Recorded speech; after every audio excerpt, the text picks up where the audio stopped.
Reels बनवणं, reel star होणं, creator होणं आणि झालेल्यांचं त्यांच्यासारखं होण्यासारखं स्वप्न बघणं हे खूप सोपं आहे मित्रांनो. पण याच्या पाठीमागची जी काही तुमची पराकाष्ठा आहे, याच्या पाठीमागची जी काही तुमची मेहनत आहे ना,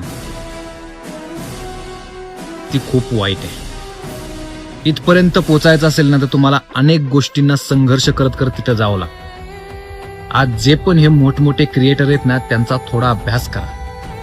त्यांची सुरुवात बघा कुठून झाली, त्यावेळेस ते आज त्या ठिकाणी आहेत. अनेकांना, माझ्या गावाकडच्या मित्रांना असं वाटतं की 4-2 व्हिडिओ बनवावं आणि इथं क्रिएटिव्हिटी आपली दाखवावी, आपली कला दाखवावी आणि फेमस व्हावं, प्रसिद्ध व्हावं. पण हे इतकं सोपं नसतं मित्रांनो. इथं आपली कला लोकांपर्यंत पोहोचवण्यासाठी अगोदर आपल्याला बेनलाज व्हावं लागतं. तुमच्या घरच्यांचे बोलणे, नातेवाईकांचे टोमणे, गावातल्यांचं तुमच्याकडे बघणं, या सगळ्या गोष्टी इग्नोर करून कुठेतरी आपल्याला प्लॅटफॉर्मवरती यावं लागतं. आयुष्यातला उमेदीचा काळ याच्यामध्ये द्यावा लागतो, वेळ आपला सगळा याच्यामध्ये द्यावा लागतो. एक वेळ अशी येते की आपल्याला सगळं संपल्यासारखं वाटतं, पूर्ण स्वप्नांचा आपल्या चुराडा झालाय अशी पण परिस्थिती आपल्याकडे येते.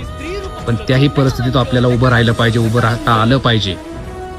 तर तुम्ही या क्षेत्रात टिकू शकता. नाही तर मी अगोदरही सांगितलेले, हे म्हणजे घर जाळून केलेलं कोळशाचं दुकान आहे. त्याच्यामुळे मित्रांनो, एक गोष्ट कायम लक्षात ठेवा, इथपर्यंत पोहोचायचं असेल तर आपल्या उमेदीचा काळ, वेळ याच्यामध्ये खर्च होतोच. फक्त आपल्या स्वप्नांना टार्गेट करा, आपलं संयम ठेवा. संयमाशिवाय इथं काहीच नाही. आज तुम्ही चालू केलं तर पुढच्या वर्षी तुमचं काहीतरी नाव असेल, काहीतरी तुमची ओळख असेल. पण आज सुरू केलं 2 महिन्यात किंवा 4 महिन्यात, 2 दिवसात असं काही होत नाही. इथं वेळ द्यावाच लागतो.